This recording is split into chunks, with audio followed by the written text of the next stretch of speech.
So many of you guys may have watched Heroes. I know I definitely did. It was an epic show. And we have one of the castmates, Leonard Roberts, who is coming out extensively and is exposing Ali Larter. And these accusations are shocking. All of this is very intense, guys. And Ali Larter herself responds. We have a lot to get into, guys, when it comes to this video. Hey guys, it's Murali. Hope you guys are doing well today. Back again with another video. If you haven't subscribed, click that button, guys, for daily and consistent content. Head over to my Instagram at Murad_Murali. Subscribe to the channel, click that button. Head over to my Instagram, Patreon, merch, everything in the bio below. I would appreciate it. And let's get into this. Now, for those of you who don't know, Heroes was a great show, an American show about people who had, powers. Hayden Panettiere was one of the, breakout stars. Ali Larter herself, who also was in a movie with Beyonce. And I just had some. Why is my throat burning up? That chili is going. Listen, that chili. What the hell, man? Ali Larter herself was in a film, with Beyonce. And he has now come out and has said some very interesting stuff. So guys, let's please listen closely to what I'm saying, because there's a lot to get into when it comes to this. But before I get into this, Variety, the article, they corroborated Robert's stories with 10 people who worked on Heroes at the time who were also familiar with his experience. So he has 10 other people who basically were kind of supporting what he was saying. Interesting. In 2006, I was fortunate enough to land a role on the NBC television series Heroes. I played D.L. Hawkins, who was in an early draft of the pilots was literally described as a white man's nightmare. A prison inmate, D.L. discovers he has the ability to pass through solid matter. Through the entire audition process, I found a connection to the character that did not traffic in stereotypes. And when I got the job, it was my first series regular role on network television. And then a different type of work began. After the show was picked up to series, I learned my character had been removed from the pilot and would be introduced in the second episode. I briefly wondered if black folks in the TV game suffered the same fate as our counterparts in pre-Jordan Peele horror films, and were the first to go upon a new show's pickup. As production began, I looked forward to sharing my thoughts on my character with the writing staff, as I had other cast members had done the same with theirs. Unfortunately, no such meetings ever materialized. Then I learned that despite the show's 3 black series regulars, there were no black writers on staff after a particularly odd promotional photo shoot in which all the black adult series regulars were relegated to the back and sides of photo after photo because we were told we were tall. I was approached by Tim Crane, the creator of the show. He told me my character would not be introduced in the second episode, but that great ideas were on the way. I sat on the sidelines for the second, third, fourth and fifth episode. Finally, I was excited to learn that episode 6 would mark my debut. Episode 6 began filming in August 2006. D.L. Hawkins was an interracial marriage with Nikki Sanders, a white woman played by Ali Larter.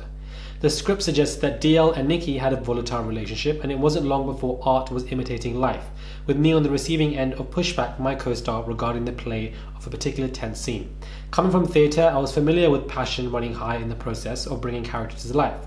So I later gave her a bottle of wine with a note affirming what I believed to be mutual respect and a shared commitment to doing exceptional work. Neither the gift nor the note was ever acknowledged. On another occasion, during the staging of a bedroom scene, my co-star took umbrage with the level of intimacy being suggested between our characters.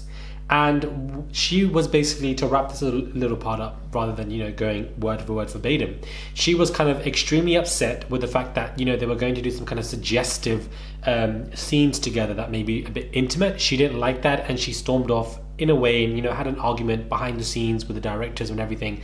And, he could hear everything. Ali Larter would then come back to Leonard and say to him, this is between us. And obviously he's confused by that, because if this was between us, I would be involved in the conversation. But I wasn't. So I basically read this part. I'm just paraphrasing that for you to get, a quick overview. And he was confused as to why she's having such a rash reaction to them being intimate when, they are meant to be this interracial marriage couple. Only for him then to find out that she had to have a scene with Peter Petrelli later on in the season. And she was very open to it. So open to that scene that she even improvised and that she was fine with it. She was comfortable with it. She had no issue.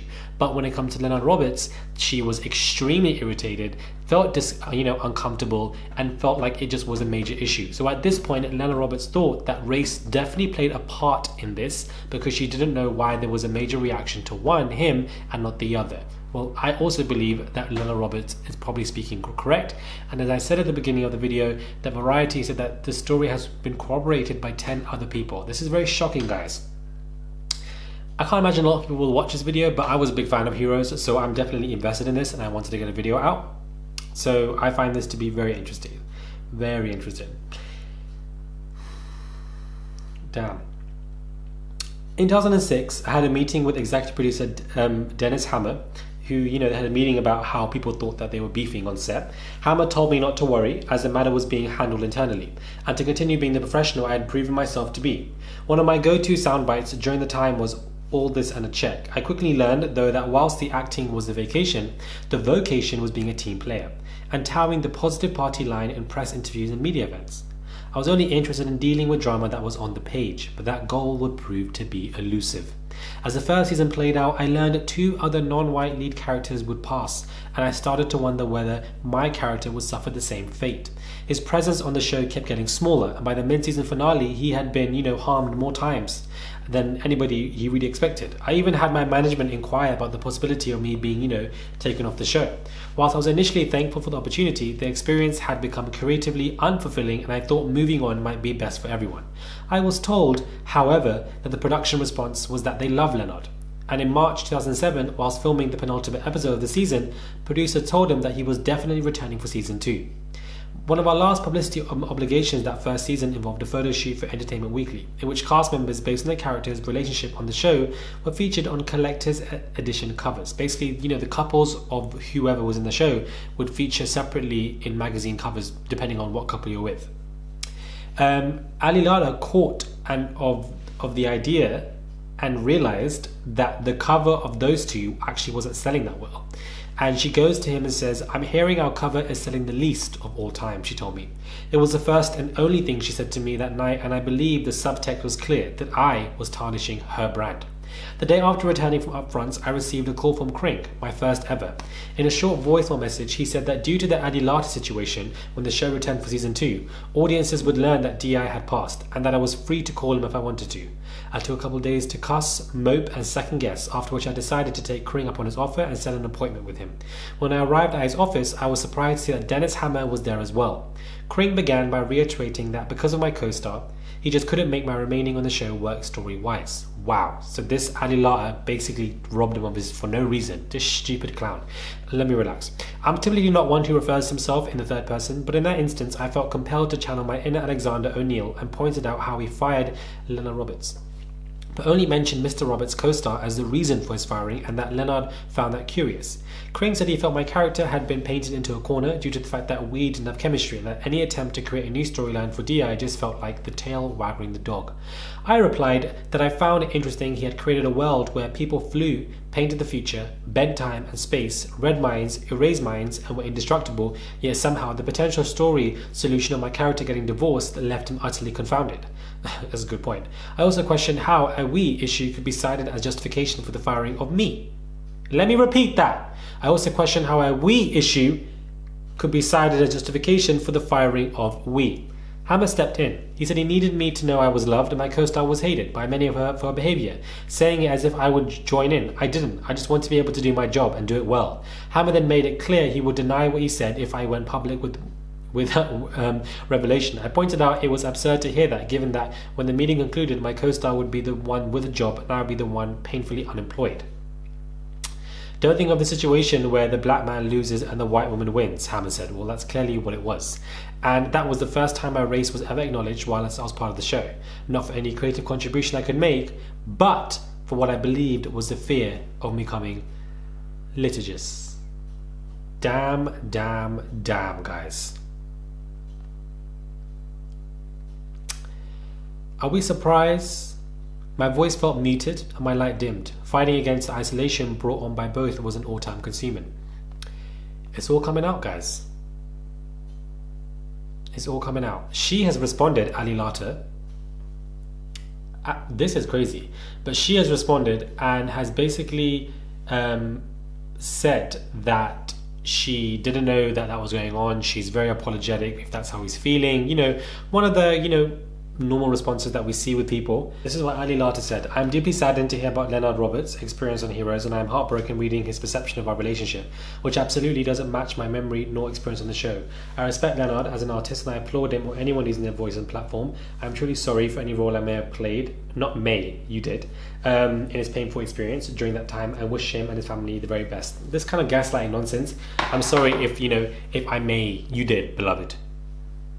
If people can corroborate his story, and his story is extremely lengthy, you know, you basically stole the job because you were being a clown for no reason, self-righteous, self-entitled, and it's quite disgusting. What are your thoughts when it comes to all of this, guys? I'm not really surprised. Well, I don't know, maybe I'm surprised. Actually, I am surprised. I was a big fan of Heroes. I love the show. But unfortunately, it's been tainted. But it's all coming out. There's so much going on behind the scenes, guys, and we think we know about XYZ, but we really just don't. We really don't. Let me know your thoughts are when it comes to this. He finally found the energy, he finally found the courage, the strength to speak out. Everybody has their own time, their own journey when they want to do so. This idea of why now, why now, why now? People may feel strength in numbers, strength, you know, in power with people around them, and they may want to do it. Of course, you know, this was an extreme length because he's harboring this, because it's something that happened to him. You know, PTSD is very clear, graphic, vivid, and he wanted to speak about this, and he has every right to do so. Definitely tainted my Heroes because I used to love that show. What are your thoughts, guys? Subscribe and I'll catch you guys soon for another video.